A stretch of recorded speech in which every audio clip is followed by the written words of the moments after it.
Hello friends, welcome to my channel. आज की class में हम लोग ह्यूमन आइज यानी कि मानव नेत्र और डिस्पर्सन ऑफ लाइट यानी कि वर्णक्षेपण के बारे में इस क्लास में देखेंगे। ठीक है, देखिए ये आपका लाइट चैप्टर का सबसे अंतिम टॉपिक है और ये आपका आज की क्लास जैसे ही समाप्त हो जाएगी तो आज आपका लाइट चैप्टर पूरी तरह से समाप्त हो जाएगा। ठीक है, तो चलिए हम लोग क्लास को शुरू करते हैं। देखिए यहाँ पर हमें सबसे पहले पढ़ना है मानव नेत्र यानी कि हमारा जो आँख है ये क्या है, हमें अपनी आँखों के बारे में जानना है। ठीक है, तो देखिए यहाँ पर जो चीज़ें अभी आपको लिखी हुई है इस पर ध्यान नहीं दीजिए। मैं आपको अपनी लैंग्वेज में आपको बस समझा देती हूँ कि आइज़ क्या है, इसका वर्क क्या है, तो आप इसको आसानी से समझ लेंगे। ठीक है, देखिए यहाँ पर आप सिर्फ इतना भाग देखिए तो आप इसको अपनी बाहरी भाग में अपनी आँख को देख सकते हैं। जो हमारी ये आँखें हैं ये बस इतना ही आपको बाहर से दिखती है। ठीक है, देखिए यहाँ पर जो आपको ये दिख रहा है चारों बगल से ऐसे ऐसे, ये है आपका आईलिड, ये है पपनी, जिसको हम क्या बोलते हैं, पपनी,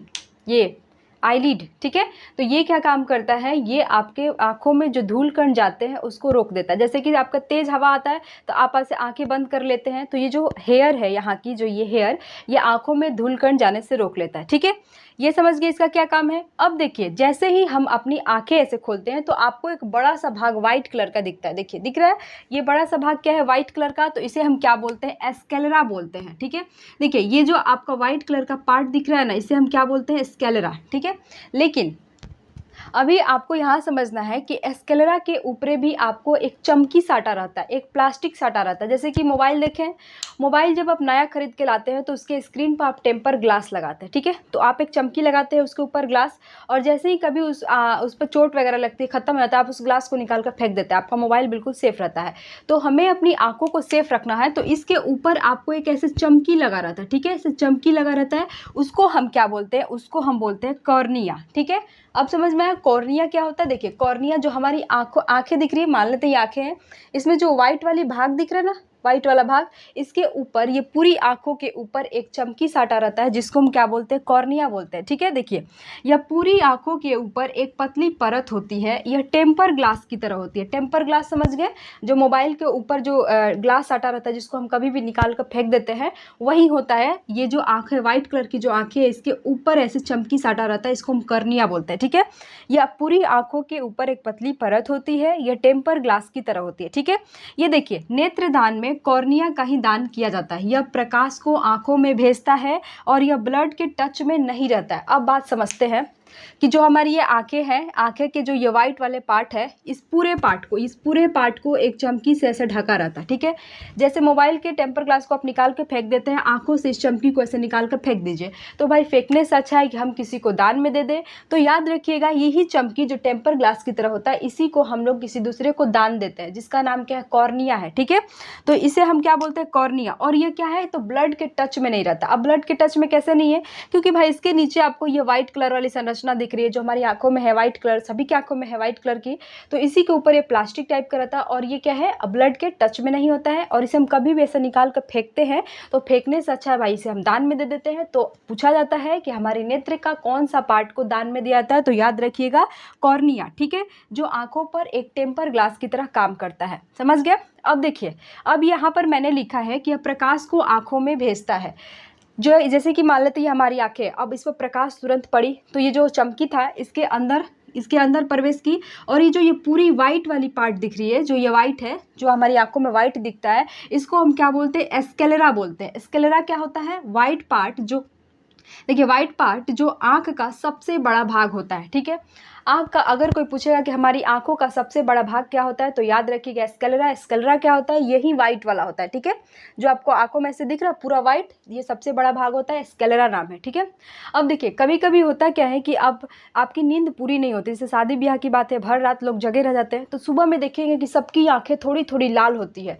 तो ये आंखों के जो व्हाइट वाला भाग है यही लाल होता है। आपको लाल दिखेगा, कोई पूछता है आंख काहे लाल बा, यानी कि जो ये आंखों का लाल वाला भाग है वो लाल हो जाता है। आपकी आंखों में घाव हो जाता है तो वो भी आंखें लाल हो जाती है, या फिर आप कहते हैं कि आई फ्लू हो जाता है तो ये वाइट वाला भाग क्या है, लाल हो जाता है। ठीक है, ये जो लाल भाग होता है इसी को हम क्या बोलते हैं, कंजक्टिवा बोलते हैं।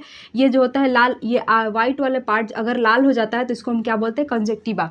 कभी कभी ये नींद पूरी नहीं हो तब पर भी हो जाता है, आई फ्लू के कारण होता है, चाहे आंखों को आप ऐसे मस देंगे तो भी लाल हो जाता है। कौन सा पार्ट होता है, ये वाइट वाला। ठीक है, तो अब समझ गया कि हमारी आंखों के ऊपर एक पतली चमकी की तरह, टेम्पर ग्लास की तरह जो काम करता है वो क्या है, वो कॉर्निया है। उसको निकाल कर फेंकने से अच्छा है कि हम किसी को दान में दे दें। तो कॉर्निया को दान में दिया जाता है। कॉर्निया ब्लड के संपर्क में नहीं होता है, यह प्रकाश को आंखों के अंदर प्रवेश कराता है और प्रवेश करता है। इसके बाद ये व्हाइट वाला पार्ट है जिसको हम स्क्लेरा कहते हैं, यह आंखों का सबसे बड़ा पार्ट है। इतना देखिए कितना दूर में फैला है। तो ये आंखों का क्या है, सबसे बड़ा पार्ट है।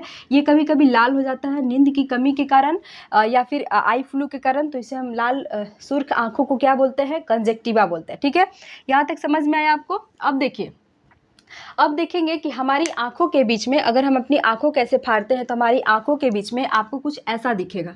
ये दिख रहा है।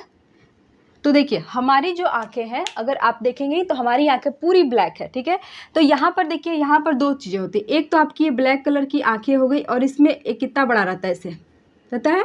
तो देखिए यहाँ की बात करते हैं, तो सबसे पहले बात करते हैं आइरिस। ये जो आपको पार्ट दिख रहा है इसको हम क्या बोलते हैं, आइरिस बोलते हैं। ठीक है, आइरिस आपका कैसे हो जाएगी, ब्लू कलर का होगा या ब्लैक कलर का होगा या ब्राउन कलर का होगा। बहुत लोगों की आपने आंखें देखी तो कोई कहता है देखो को रखी है ब्लू बा, चाहे कहता है देखिए वो ब्राउन आंख वाला कितना सुंदर लग रहा है। बहुत लोगों की आंखें ब्लैक होती है। जैसे कि अगर बात करें तो बहुत 100% में से 70% लोगों की आंखें कैसी होती है, ब्लैक होती है। कुछ लोगों की आंखें ब्राउन होती है और बहुत रेयर केस में जिनकी आंखें होती है वो ब्लू होती है। तो ये कौन सा पार्ट होता है, यहाँ जो मैंने ब्लू कलर का बनाया है यही आपका चेंज होते रहता है, ये वाला जिसको हम क्या बोलते हैं, आइरिस। मैंने यहाँ पर लिखा है कि ये क्या है, ये आपका आइरिस है। और आइरिस हमेशा 3 कलर का रहता है, या तो वो ब्लू रहेगा या फिर ब्लैक रहेगा या फिर ब्राउन रहेगा। ठीक है, अब देखिए यह आंखों के अंदर जाने वाली प्रकाश की मात्रा को कंट्रोल करता है। ज़्यादा प्रकाश में सिकुड़ जाता है और कम प्रकाश में धीरे धीरे फैल जाता है। देखिए यहाँ पर जो आइरिस आप देख रहे हैं, अगर प्रकाश की मात्रा आंखों में जाती है, ठीक है, बहुत तेज आंखों पर लाइट आता है तो आपकी आंखें एकदम सिकुड़ जाती है। तो ये आइरिस क्या होता है, ये आइरिस चारों बगल से सिकुड़ जाएगा। ठीक है, सिकुड़ जाएगा जब ज़्यादा प्रकाश आएगा।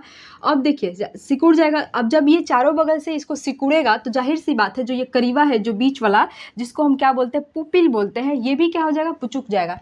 मान लेते हैं ये है मेरा ये है, समझिए कि ये है आपका आइरिस। ठीक है, इसके बीच में आपका पुपिल है। जब आइरिस ऐसे सिकुड़ेगा तो ये पुपिल भी आपका और सिकुड़ जाएगा। मान लेते हैं ये है आपका पुपिल, ये है आपका आइरिस। ठीक है, आंखों के बीच में जब आपका आइरिस ऐसे सिकुड़ेगा तो जाहिर सी बात है पुपिल को भी सिकुड़ देगा।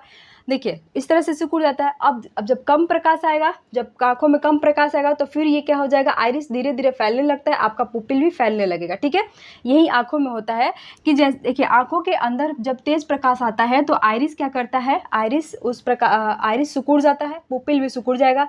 जब हम कम प्रकाश में आते हैं तो आइरिस धीरे धीरे फैलता है। ठीक है, जैसे कि देखिए दोपहरिया के दिन है, दम दोपहर में छत पर जाते हैं गेहूँ पसारने, मम्मी बोलती है जाओ गेहूँ पलट देना, दम दोपहरिया में जाते हैं, दम अचानक तेज लाइट आता है आंखों पर, आपकी आंखें दम सिकुड़ जाती है। और आप जब छत पर से नीचे आते हैं और सीढ़ी पर आते हैं, अंधेरा रहता है तो आपको सब कुछ अंधेरा दिखेगा। धीरे धीरे नॉर्मल होते होते तब आप नॉर्मल लाइट में आ जाते हैं। ठीक है, तो वही होता है कि यहाँ पर आइरिस क्या करती है, आंखों के अंदर जाने वाली प्रकाश की मात्रा को यही सिकुड़ देती है। जो ब्लू कलर का दिख रहा है, जो कलर चेंज करता है, या तो ब्लू रहेगा या फिर ब्लैक रहेगा या फिर ब्राउन रहेगा, यही आपका आइरिस हुआ। ये वाला ब्लू ब्लैक ब्राउन ये आइरिस हुआ। ये प्रकाश की मात्रा को नियंत्रित करता है, ये फैल भी सकता है, सिकुड़ भी सकता है। ठीक है, ज़्यादा प्रकाश में फैल जाता है, कम प्रकाश में सिकुड़ जाता है। समझ गए। अब देखिए बात करते हैं ये वाला एकदम बिल्कुल ब्लैक रहता है, जो ये जो पार्ट जो बिल्कुल आंखों के बीच में आइरिस के मध्य भाग में जो रहता है एकदम बिल्कुल आंखों में, उसे हम क्या बोलते हैं, पुपिल बोलते हैं। ठीक है, और ये क्या करता है कि ये आंखों में, पहले तो देखिए ये तो पूरे प्रकाश को सिकुड़ लेता है, प्रकाश की मात्रा को नियंत्रित कर लेता है। अब जो नियंत्रित किया हुआ प्रकाश है इसी पुपिल के द्वारा अंदर आंखों में प्रवेश करता है और कहाँ जाता है, इस लेंस पर जाता है। ठीक है, जैसे कि मैंने यहाँ पर लिखा है पुपिल, देखिए यह ओनली ब्लैक कलर का होता है। अब पुपिल देखेंगे ध्यान से देखिएगा, अगर जिनकी आंखें ब्राउन भी है ना तो उनका जो बीच वाला पार्ट है, आंखों के जो बीच वाला पार्ट है वो कैसा होगा, ब्लैक कलर का होता है। यानी कि सबका जो आंखों का बीच वाला है वो हमेशा ब्लैक रहता है, लेकिन आंख ब्लू ब्राउन ब्लैक कैसे हो जाती है, वो इसकी वजह से होता है। इसको क्या बोलते हैं हम लोग, आइरिस बोलते हैं। ठीक है, लेकिन जो देखिए ये वाला हमेशा चेंज होगा, या तो ब्लू रहेगा किसी का या फिर ब्लैक रहेगा, ब्राउन रहेगा। लेकिन जो ये बीच वाला होता है वो सबका क्या होगा, ब्लैक कलर का रहता है। उसे हम क्या बोलते हैं, उसे हम पुपिल बोलते हैं। देखिए ये हमेशा ब्लैक कलर का रहता है। ब्लैक क्यों रहता है, क्योंकि ये ज़्यादा से ज़्यादा कलर को ऑब्जर्व करे और ऑब्जर्व करके ये इस लेंस को भेजेगा। ठीक है, तो आप पूछेगा आपसे क्वेश्चन कि लेंस तक प्रकाश कौन भेजता है, तो ये पुपिल भेजता है, जो ओनली ब्लैक कलर का होता है। यह लाइट को लेंस तक भेजता है। ठीक है, यहाँ तक समझ में आए। अब देखिए अभी आपने आंखों के बाहरी भाग को पढ़ा, अब यहाँ से आंखों के आंतरिक भाग का हम लोग को पढ़ना है। सबसे पहले बात करते हैं, ये आईलिड जो है, पपनी जो है, ये धूलकण को प्रवेश करने से रोकती है। उसके बाद देखिए व्हाइट कलर के ऊपर आपको एक टेम्पर ग्लास की तरह क्या रहता है, कॉर्निया, जिसको लोग निकाल सकते हैं। लोग क्या, डॉक्टर निकालेंगे और उसी को दान कर दिया था, फेंकने से अच्छा हम किसी को दान कर दें, तो कॉर्निया को ही दान कर दिया था। कॉर्निया क्या होता है, ये पूरे वाइट वाले पार्ट पर रहेगा, ठीक है। और ये वाइट वाले पार्ट को हम क्या कहते हैं, स्क्लेरा कहते हैं। और ये स्क्लेरा क्या है, आंखों का सबसे बड़ा भाग है, यही आपका लाल हो जाता है आंखों में, ठीक है। इसके बाद बात करते हैं, जो ब्लू वाला दिख रहा है इसको हम क्या बोलते हैं, आइरिस बोलते हैं। ये ब्लू कलर का, ये अभी ब्लू आंखें हैं, तो ये ब्लू आंखें आपके ब्लैक भी रहती है, ब्राउन भी रहती है, ब्लू भी रहती है, यानी 3 कलर की रहती है आंखें, ठीक है।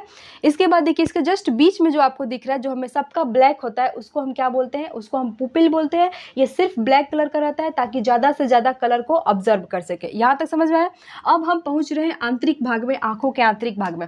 तो देखिए ये जो पुपिल है ये क्या करता है, ये प्रकाश को आंखों के अंदर भेजता है, ठीक है। प्रकाश को आंखों के अंदर कहाँ भेजता है, तो ये आपके लेंस पर भेजता है। यहाँ मैंने एक लेंस लगाया हुआ है, ये क्या है, लेंस है। और ये लेंस कैसा होगा, तो याद रखिएगा हमारी आंखों में कौन सा लेंस पाया जाता है, तो उत्तल लेंस पाया जाता है। हमारी आंखों में उत्तल लेंस पाया जाता है, ठीक है। जैसे कि हमने यहाँ पर लिखा है कि हमारी आंखों में कॉन्वेक्स लेंस यानी कि उत्तल लेंस पाया जाता है। अब इस लेंस पर जो प्रकाश को कौन भेजता है, लेंस पर प्रकाश को आपका ये पुपिल भेजता है। और लेंस क्या करता है, इस प्रकाश को आपको रेटिना पर भेजता है, ठीक है। लेंस क्या करेगा, जो लेंस पर प्रकाश आया उसको रेटिना पर भेजेगा। सबसे पहले प्रकाश आया आंखों में, ठीक है। प्रकाश की मात्रा को नियंत्रित किया आपका ये आइरिस प्रकाश की मात्रा को नियंत्रित किया। अब उसके मालूम चल गया कि इतना धूप में हमें इतना ही प्रकाश आंखों में भेजना है, तो ये भेजा किसको, ये भेजा पुपिल को। पुपिल क्या किया, पुपिल भेजा आपको लेंस को। और ये लेंस क्या किया, लेंस भेज दिया आपको रेटिना पर। और रेटिना पर भी हमारा इमेज बनता है, हम किसी वस्तु को देखते हैं क्योंकि हमारे रेटिना पर इमेज बनता है। अब आप पूछेंगे कि रेटिना पर इमेज कैसा बनेगा, तो जाहिर सी बात है यहाँ पर आपका लगा है कॉन्वेक्स लेंस यानी कि उत्तल लेंस, ठीक है। तो रेटिना पर कैसा बनेगा, तो उत्तल लेंस में मैंने आपको क्या पढ़ाया था, उत्तल लेंस आपका अवतल दर्पण की तरह काम करता है। और अवतल दर्पण में मैंने आपको पढ़ाया था कि 6 केस बनता है। उत्तल लेंस में भी 6 केस बनता है, अवतल लेंस में भी, अवतल दर्पण में भी 6 केस बनता है। अवतल दर्पण में आपका प्रतिबिंब कैसा बन रहा था, एक तो वास्तविक बन रहा था, ऊपर से उल्टा बन रहा था, और क्या होता, वस्तु से छोटा बन रहा था, ठीक है। तो यहाँ पर प्रतिबिंब देखिए, याद कैसे करेंगे, रेटिना पर प्रतिबिंब कैसा बनता है, रेटिना पर प्रतिबिंब आपका एक वास्तविक बनता है। जो चीज़ें आपने वास्तविक रूप से देखा सिर्फ वही प्रतिबिंब बनेगा। वस्तु से छोटा अभौति चुके की बताओ प्रतिबिंब बनेगा, इसीलिए वस्तु से क्या होता है, छोटा बनेगा। जब वस्तु से छोटा बनेगा और ये क्या प्रतिबिंब आपका उल्टा बन जाएगा, जैसे कि हम आपको ऐसे दिख रहे हैं ना, तो आपकी आंखों में हमारा प्रतिबिंब ये मुड़िया नीचे रहेगा, पैरवा ऊपर रहेगा, ठीक है, तो उल्टा बनेगा, ठीक है। यहाँ पर अब बात करते हैं कि देखिए यहाँ पर हमने लिखा है येलो स्पॉट। येलो स्पॉट या फिर मैकुला क्या होता है, देखिए कोई पूछेगा कि रेटिना पर प्रतिबिंब बना, लेकिन कोई पूछता है कि रेटिना पर भी प्रतिबिंब बना तो कहाँ बना। रेटिना के अंदर भी एक मेन पॉइंट होता है जिसको हम क्या बोलते हैं, येलो स्पॉट बोलते हैं।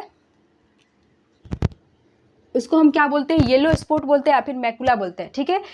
कोई कहेगा कि रेटिना पर प्रतिबिंब बन रहा है, तो रेटिना पर कहाँ बन रहा है, तो आपको बताना होगा कि येलो स्पॉट जिसको हम मैकुला बोलते हैं, यहाँ पर प्रतिबिंब बनता है, ठीक है। देखिए मैंने यहाँ पर लिखा है कि हमारी आंखों में उत्तल लेंस लगता है, उत्तल लेंस पर प्रकाश को कौन भेजता है, लेंस पर प्रकाश को आपका पुपिल भेजेगा, पुपिल आपको प्रकाश को लेंस पर भेजेगा, लेंस आपको भेजेगा रेटिना पर, और लेंस इस लाइट को कहाँ भेजता है, रेटिना पर। अब रेटिना पर इमेज कैसा बनता है, तो याद रखिएगा रियल यानी कि वास्तविक बनता है, फिर उल्टा बनता है, और वस्तु यानी कि ऑब्जेक्ट से स्मॉल यानी कि वस्तु से छोटा बनता है, ठीक है। यहाँ पर तो आपका उल्टा इमेज बन गया, लेकिन हम किसी वस्तु को सीधा कैसे देखते हैं, तो यहाँ से आपकी नर्व है, यहाँ पर मैंने लिखा है कि ऑप्टिक्स नर्व होगा। हाँ देखिए यहाँ पर लिखा है ऑप्टिक नर्व, ये जो देख रहे हैं ऐसे ऐसे जो नसें निकली हुई हैं, ये नसें हैं आपकी ऑप्टिक्स नर्व्स, ठीक है। और ऑप्टिक नर्व में जब जूम करके ऑप्टिक नर्व को देखा गया तो आपको देखा गया कुछ नसें आपकी एकदम लंबी लंबी थी और कुछ नसें आपकी गोल शंकु के आकार की थी। यानी कि इस ऑप्टिक नर्व में 2 तरह की नसें थी, वो कौन थी, एक आपका रॉड सेल था, एक आपका कॉन सेल था, ठीक है। अब देखिए मैंने यहाँ पर लिखा है कि ये तो बन गया आपका, और दिमाग इसको सीधे करके दिखाता। देखिए रेटिना पर भी इमेज कहाँ बनेगा, येलो स्पॉट, मैकुला पर दम क्लियर इमेज बनता है, ठीक है। और हमारे रेटिना पर इमेज कितने देर तक रहता है, क्वेश्चन आया हुआ है, तो 1/16 सेकंड, ठीक है। याद रखिएगा कि हमारे रेटिना पर इमेज 1/16 सेकंड तक बना रहता है। अगर हम किसी वस्तु को देखकर ऐसे हट गए तो अभी भी उस वस्तु की इमेज हमारी आंखों में रहेगी, कितना सेकंड तक, तो 1/16 सेकंड तक, इसको याद रखिएगा। देखिए रेटिना पर जो आपका इमेज बना, अब ये इमेज को ले जाने का ब्रेन तक कौन काम करता है, आपके ऑप्टिक्स नर्व। ऑप्टिक्स नर्व को जूम करके देखा देखा गया तो दो तरह की नर्व्स थी, एक आपकी लंबी थी, आपका कोन के आकार की। तो जो लंबी थी उसको हम रॉड सेल कहते हैं, जो कोन के आकार की थी उसको हम कोन सेल कहते हैं। ठीक है, देखिए यहाँ पर मैंने लिखा है कि रेटिना पर बने इमेज को ऑप्टिक नर्व ब्रेन तक ले जाता है। यह दो तरह के मैसेज ब्रेन तक पहुँचाता है। पहला, लाइट आपका तेज है या धीमा है, जो लाइट के बारे में बताता है उसे हम रॉड टाइप सेल कहते हैं। और जो बताता है कि कलर किस चीज़ का है, कलर किस चीज़ का, जो आप वस्तु देख रहे हैं उसका कलर कैसा है, तो वो कौन बताता है, वो आपका कौन टाइप सेल बनाता है। ठीक है, तो क्वेश्चन आपका पूछता है कि रॉड सेल टाइप का क्या काम है और कौन सेल टाइप का क्या काम है। तो इसको याद रखिएगा, कौन फोर क्या होता है, कलर, ये आपका कलर को बताता है। ठीक है, जैसे यह क्या होता है, कौन सेल आपके वस्तु के रंग को बताता है, और रॉड टाइप सेल क्या करता है, यह अंधेरे में प्रकाश का आभास कराता है। अंधेरे में क्या कराता है, प्रकाश का आभास कराता है, कौन, रॉड सेल टाइप। ठीक है, यहाँ तक समझ में आया। देखिए ये जो आपको दिख रहा है ना कलर के, जो कौन टाइप सेल है, आप साढ़ देखे, जो साढ़ होता है उसके आंखों में कौन सेल टाइप दो तरह के दिखाता है, एक आपका ब्लैक दिखेगा और एक आपका रेड दिखेगा। ठीक है, अब जब आप साढ़ के सामने रेड कलर का कपड़ा पहन के जाइएगा तो तुरंत उसके दिमाग में वो बनेगा रेड कलर का, और तुरंत साढ़ क्या करेगा, आपका पीछे दौड़ने लगता है। इसलिए साढ़ के आगे रेड कलर का कपड़ा नहीं पहना जाता है, क्योंकि उसकी आंखों में कौन सेल, जो ये कलर है कौन टाइप सेल, ये ज़्यादा होता है। ये कौन सा कलर का होता है, या तो वो ब्लैक रहेगा या फिर वो रेड रहेगा। ब्लैक ऑलरेडी देखता है, रेड बहुत कम देखता है, तो रेड जब उसके आंखों के सामने जाएगा तो तुरंत आपको पीछा दौड़ाने लगता है। ठीक है, यहाँ तक समझ गए।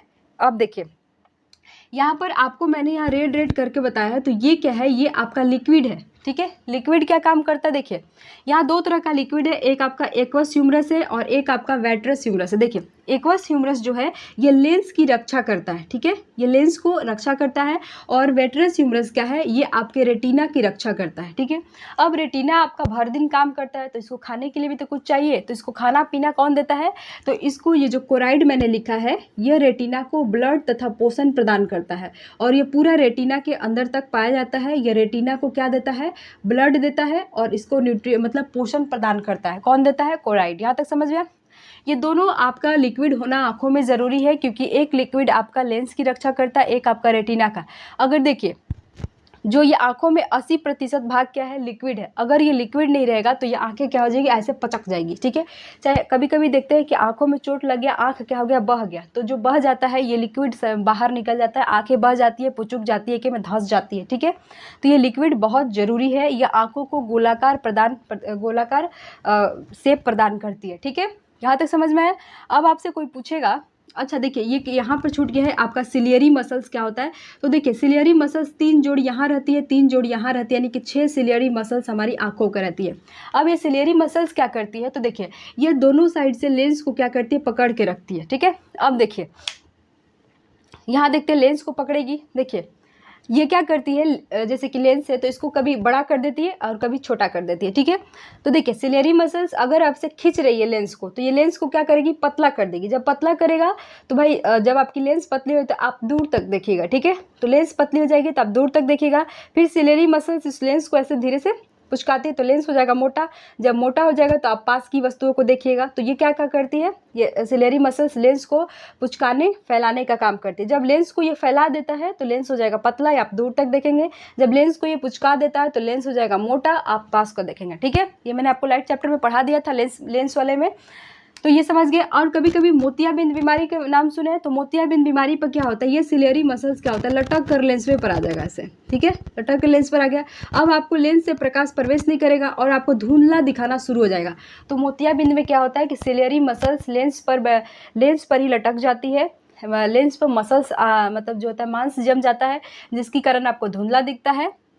तो वो कौन सा बीमारी होती है, मोतियाबिंद। ठीक है, अब देखिए हमने पढ़ा था कि जो देखिए निकट दृष्टि दोष हमने पढ़ा था, निकट दृष्टि दोष, और एक हमने दूर दृष्टि दोष पढ़ा था। ठीक है, निकट दृष्टि दोष में क्या था कि हमें निकट की वस्तु दिखेगी, और दूर दृष्टि दोष में क्या था कि हमें दूर की वस्तुएं दिखती थी, निकट की नहीं। और निकट दृष्टि दोष में हमें निकट की वस्तु दिखती थी, दूर की नहीं। तो हमने क्या बताया था, निकट दृष्टि दोष में हम किसका लेंस का प्रयोग करते थे, अवतल लेंस, और दूरदृष्टि में हम किसका करते थे, उत्तल लेंस का प्रयोग करते थे। ठीक है, तो देखिए अवतल लेंस में क्या होता है, निकट दृष्टि दोष में जो यहाँ पर रेटिना पर बन रहा है इमेज, यह क्या होता है, रेटिना के आगे बनता है निकट दृष्टि दोष में। ठीक है, वही दूर दृष्टि दोष की बात करें कि दूर दृष्टि दोष में जो ये रेटिना पर इमेज बनेगा तो रेटिना के यहाँ पर पीछे बनता है दूर दृष्टि दोष में। ठीक है, इस बात को याद रखिएगा, निकट दृष्टि दोष में रेटिना से आगे बनेगा और दूर दृष्टि दोष में रेटिना के पीछे बनेगा। लेकिन आपका आंख बिल्कुल स्वस्थ है तो वह फिगर आपका रेटिना पर बनेगा। ठीक है, यहाँ तक समझ में आया।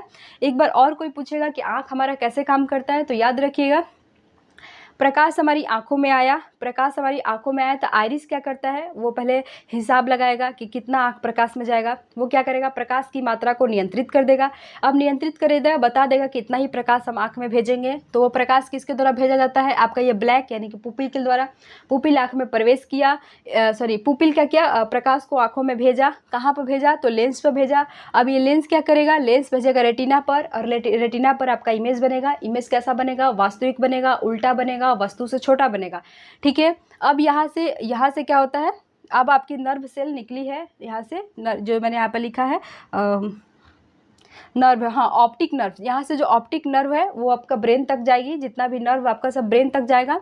और वहाँ पर ब्रेन क्या करेगा, जो उल्टा इमेज है उसको सीधे करके दिखाएगा और तब आप आँखों से कोई भी वस्तु जो देखते हैं आपको सीधा दिखाई देगा। बस इतना ही आँखों का काम है। ये आपका जो लिक्विड है ये लेंस की रक्षा करता है और ये विट्रस लिक्विड है ये आपकी रेटिना की रक्षा करता है और ये आँखों को गोलाकार प्रदान करता है। साथ ही साथ ये क्या करता है, जब आँख बह जाएगा तो ये लिक्विड शरीर से बाहर निकल जाता है, आँख पुचुक जाएगा। ठीक है, रेटिना को पोषण कोराइड देता है, ब्लड भी देता है, पोषण भी देता है, तो कोराइड देता है।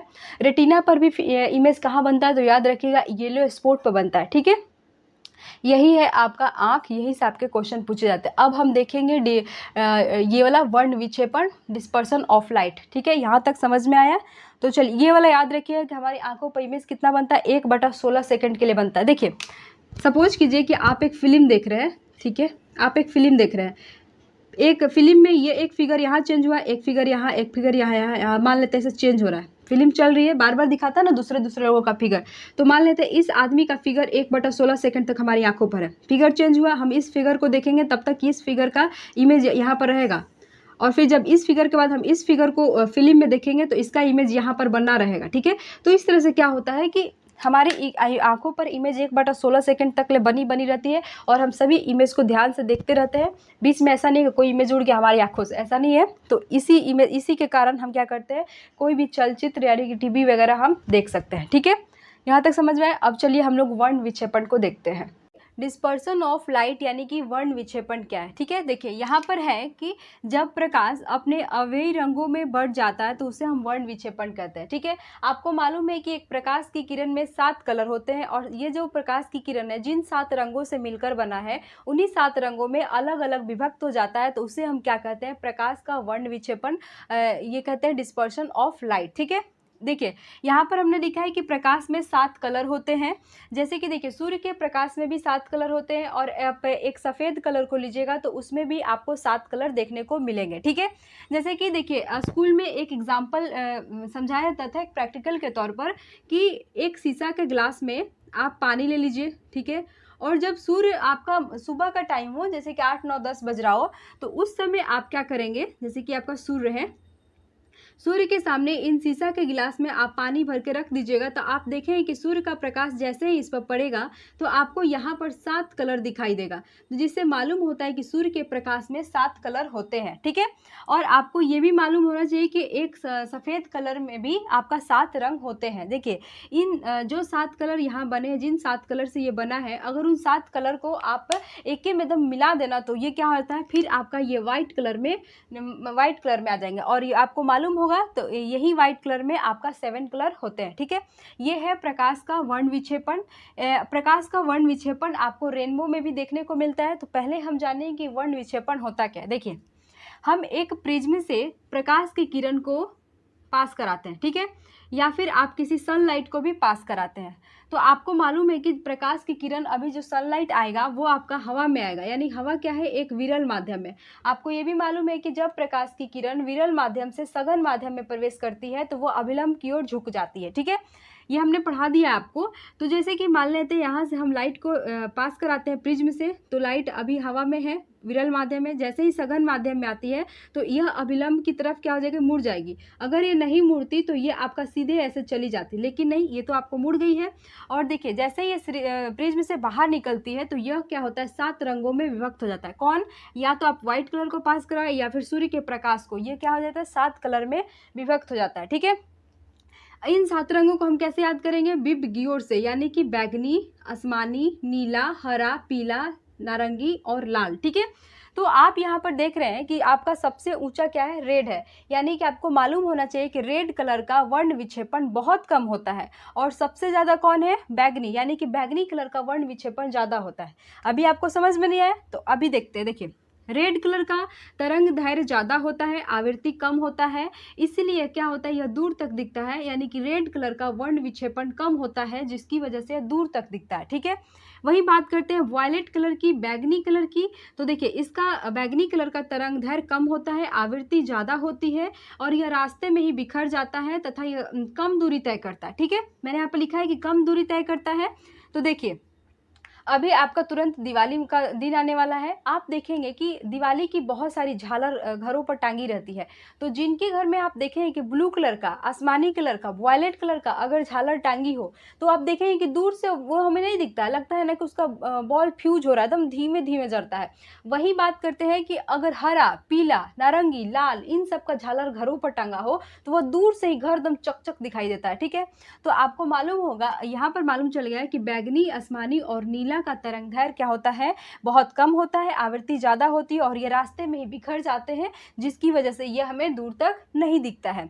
अब यही बात करते हैं रेलवे स्टेशन की बात करते हैं, तो वहाँ पर आपको लगाया रहता है सिग्नल के रूप में लाल कलर, लाल लगाया रहता है, पीला लगाया रहता है, हरा लगाया रहता है। लेकिन आप तो कहिएगा मैम कि लाल के बाद तो नारंगी का भी तरंग दैर्घ्य आपका क्या हो जाता है, ज़्यादा है, आवृत्ति कम है, यानी कि दूर तक नारंगी भी दिखेगा, तो नारंगी क्यों नहीं लगाया जाता है, नारंगी क्यों छोड़ दिया जाता है। तो देखिए लाल कलर और नारंगी कलर में आदमी कंफ्यूज ना हो, इसीलिए क्या किया जाता है कि नारंगी को हटा दिया जाता है और लाल हो जाएगा, पीला हो जाएगा और हरा हो जाएगा। इन तीनों का यूज किया जाता है क्योंकि ये तीनों प्रकाश इनका तरंग दैर्घ्य ज़्यादा होता है, आवृत्ति कम होता है, ये हमें दूर तक दिखते हैं, इनका वर्ण विक्षेपण ज़्यादा नहीं होता है। यहाँ तक समझ गए। इसका एकदम सीधा एग्जाम्पल आप दिवाली में घरों पर भी देख सकते हैं। छत पर चढ़ जाइएगा, आप देखिएगा कि जिनके घर में ब्लू कलर का झालर लाइट लगाया है उसकी लाइट बहुत डीम आती है, वहीं जिसके घर में हरा, पीला, लाल, नारंगी का लगाया रहता है वो भक भक बहुत जलता है। ठीक है, यहाँ तक आप समझ गए। अब देखिए यहाँ पर हमने लिखा है कि रेनबो में भी आपको वर्ण विक्षेपण देखने को मिलेगा। तो देखिए कैसे, यहाँ पर आपका क्वेश्चन पूछा है कि वर्ण विक्षेपण कब होता है, वर्ण विक्षेपण, रेनबो का निर्माण कब होता है। तो आपको मालूम होगा कि रेनबो का निर्माण वर्षा के पश्चात होता है, जब सूर्य में आकाश कहाँ हो, क्षितिज के पास हो। क्वेश्चन आता है कि रेनबो का निर्माण कब होता है, बारिश के पहले, वर्षा के पहले, वर्षा के टाइम, वर्षा के बाद। तो आपको याद होना चाहिए कि रेनबो का निर्माण वर्षा के पश्चात दिखाई देता है। ठीक है, जब सूर्य कहाँ हो, आकाश में क्षितिज के पास हो। यहाँ तक समझ में आया। अब देखिए दूसरा क्वेश्चन क्या आया था कि आप रेनबो को तभी देख सकते हैं जब आपकी पीठ सूर्य की ओर हो, यानी रेनबो सूर्य के विपरीत दिशा में बनता है। अगर आपका सूर्य पूरब में है तो रेनबो का निर्माण पश्चिम में होगा, अगर आपका सूर्य पश्चिम में है तो रेनबो का निर्माण पूरब में होगा। लेकिन अगर सूर्य आपका सर पर है, यानी 12 बजे दोपहर को सर पर है, तो रेनबो का निर्माण नहीं होगा, क्योंकि मैंने आपको शैडो पढ़ाया था कि जब सूर्य की प्रकाश 90 डिग्री से आती है तो वह 90 डिग्री पर ही वापस लौटकर चली जाती है। 12 बजे का टाइम है, सूर्य हमारा बिल्कुल सर पर रहता है, उसकी किरण आती है हमारे सर पर, यहाँ से टकराकर बिल्कुल सीधे लौट जाती है, ना तो छाया का निर्माण होगा ना ही रेनबो का निर्माण होगा। यहाँ तक समझ में आया। तो याद रखिएगा कि रेनबो सूर्य के विपरीत दिशा में बनता है, लेकिन 12 बजे दोपहर को नहीं बनता, ना तो छाया ना तो रेनबो। अब बात करते हैं कि मैम रेनबो में वर्ण विक्षेपण कैसे होता है। देखिए सपोज कीजिए कि देखिए ये है आपका सूर्य, ठीक है, ये आपका सूर्य है, बारिश हुआ है तो जाहिर सी बात है अभी भी आसमान वायुमंडल में आपको ये पानी की बूंदें मौजूद होंगी। अभी आपका सूर्य कहाँ से आएगा, हवा से, विरल माध्यम से आएगा। किधर पानी के बूंदे क्या है, सघन माध्यम, और पानी के बूंदे बिल्कुल प्रिज्म की तरह काम करती है। ठीक है, जैसे ही प्रकाश की किरण, सूर्य की किरण इस पर पड़ेगी, बूंदों पर, इन बूंदों पर पानी पर पड़ेगी, तो पानी आपका जाहिर थोड़ा सा सफ़ेद कलर का, ये क्या होता है, प्रकाश की बूंदें सॉरी सूर्य की प्रकाश आपको इन बूंदों पर पड़ेगी तो ये बूंदे क्या होता है इस 7 कलर में ऐसे ऐसे बढ़ जाता है, जिसके फलस्वरूप आपको क्या हो जाएगा इंद्रधनुष दिखने लगेगा। यानी कि यह क्या होता है सूर्य के विपरीत दिशा में ये इंद्रधनुष बना है। अगर सूर्य आपका पूरब में है तो इंद्रधनुष आपका पश्चिम में बनेगा, अगर सूर्य आपका पश्चिम में है तो इंद्रधनुष पूरब में बनेगा। ठीक है, तो वायुमंडल में धूलकण कह रहे हैं ये बूंदे हैं पानी की, तो इन्हीं पानी के बूंदों पर जब सूर्य का प्रकाश आता है तो यह 7 कलर में विभक्त हो जाता है, जिससे आप रेनबो को देख सकते हैं। ठीक है, तो क्वेश्चन आपका आता है तो याद रखिएगा कि हम सूर्य के विपरीत दिशा में ही रेनबो को देखेंगे। रेनबो सूर्य के विपरीत दिशा में बनता है और कब बनता है तो वर्षा के पश्चात बनता है, और ये आप समझ गए डिस्पर्सन ऑफ लाइट। अब यहाँ पर क्वेश्चन आता है कि आप बताइए कि अंतरिक्ष का रंग काला क्यों दिखता है। तो आपको मालूम है कि अंतरिक्ष में ना तो वायुमंडल होता है, वायुमंडल नहीं होगा तो वहाँ जाहिर सी बात है धूलकण होगा नहीं, जब धूलकण होगा नहीं तो वर्ण विक्षेपण होगा नहीं, और जब वर्ण विक्षेपण होगा ही नहीं तो सब कलर क्या हो जाएंगे ब्लैक दिखेंगे, यानी कि अंतरिक्ष आपको ब्लैक दिखता है। फिर आपको क्वेश्चन पूछता है कि आपका आसमान का रंग नीला क्यों दिखाई देता है। तो देखिए हमारे आसमान में आपके बहुत सारे धूलकण पाए जाते हैं, धूलकण होने के कारण सभी कलर का बिखराव ज़्यादा होता है, और ये आपको दिख रहा है वायलेट और इंडिको, इनका बिखराव इतना ज़्यादा होता है, इतना ज़्यादा कि हम इन्हें अपनी आंखों से नहीं देख सकते हैं। लेकिन ये वाला जो कलर है नीला, इसको हम थोड़ा थोड़ा देख सकते हैं। जैसे कि दिवाली वाला हम देखें, अगर दिवाली के लाइट आप बैंगनी कलर का आसमानी कलर का लगा देंगे तो आपको बस थोड़ा दूर ही दिखेगा, लेकिन नीला का देखते हैं कि थोड़ा दूर से देखने पर एकदम धीमा जलता है, थोड़ा थोड़ा दिखता है। तो नीला को आप आसमान में देख सकते हैं, तो आप आसमान में ये पूरा आसमानी कलर का आपका आकाश दिखाई देता है। इसलिए हमारा आसमान कैसा दिखाई देता है, सॉरी नीला कलर का दिखाई देता है, ना तो बैंगनी दिखाई देगा ना तो आसमानी, हमारा आकाश नीला दिखाई देता है, क्योंकि हम बैंगनी और आसमानी को अपनी इन आंखों से नहीं देख सकते, क्योंकि उसका वर्ण विक्षेपण बहुत ज़्यादा हो गया है। ठीक है, बहुत ज़्यादा फैलाव हो गया है, हम उसे नहीं देख सकते हैं। लेकिन हम नीला को थोड़ा थोड़ा देखते हैं, तो नीला का आपका आकाश कैसा हो जाएगा, नीला हो जाएगा। ठीक है, इसके बाद आपका क्वेश्चन आता है कि सूर्योदय और सूर्यास्त के समय आकाश का रंग लाल क्यों दिखाई देता है। तो इसका भी यही जवाब है कि हमारे वायुमंडल में बहुत सारे धूलकण पाए जाते हैं, धूलकण होने के कारण हमारे प्रकाश का क्या होता है, बिखराव होता है। बिखराव होने के कारण न तो आपको बैंगनी दिखेगा, ना तो इंडिगो दिखेगा, ना ही ब्लू दिखेगा, लेकिन दिखेगा सबसे ज़्यादा कौन दिखेगा, सबसे ज़्यादा आपको रेड दिखेगा, क्योंकि भाई इसका तो बिखराव होता ही नहीं है। जब बिखराव होता ही नहीं है तो आपका सूर्य का प्रकाश कैसा दिखेगा, सूर्योदय और सूर्यास्त के समय सूर्य आपको रक्ताभ दिखाई देता है, लाल कलर का दिखाई देता है। ठीक है, इस वजह से, क्योंकि यहाँ पर लाल कलर का वर्ण विक्षेपण कम होता है, लाल कलर हमें दूर से दिखता है, और इसलिए आपका सूर्योदय और सूर्यास्त के समय सूर्य लाल कलर का दिखाई देता है। यहाँ तक समझ गए, यही से आपके एग्जाम में क्वेश्चन पूछे जाते हैं। और आज हमारा यह लाइट का टॉपिक आपका यहाँ पर समाप्त होता है। आपने इसमें सभी कुछ पढ़ा, उत्तल दर्पण, अवतल लेंस, आई के बारे में पढ़ा, अपवर्तन है क्या, परिवर्तन क्या है, समतल दर्पण, ये सब के बारे में आपने इसमें देखा। ठीक है, लाइट चैप्टर को मैंने बहुत आसान तरीके से, आसान आपकी भाषा में समझा दिया है। तो लाइट चैप्टर से क्वेश्चन आते हैं तो आप जाकर लाइट चैप्टर को देख सकते हैं। ठीक है, और हाँ, टेलीग्राम को मैंने बना दिया है, तो उसका लिंक आपको डिस्क्रिप्शन में डाल देंगे या फिर कमेंट में पिन कर देंगे। आप लोग टेलीग्राम से जुड़ जाइएगा। यहाँ पर जो भी आपके वीडियो अपलोड होगी, टाइमिंग वहाँ पर बता दिया जाएगा कि वीडियो अपलोड होगी है, तो आप लोग जाकर देख सकते हैं। ठीक है, तो चलिए, वीडियो पसंद आए तो वीडियो को लाइक करिएगा, चैनल को सब्सक्राइब करिएगा और हमारे साथ जुड़े रहिएगा। ठीक है, थैंक यू सो मच।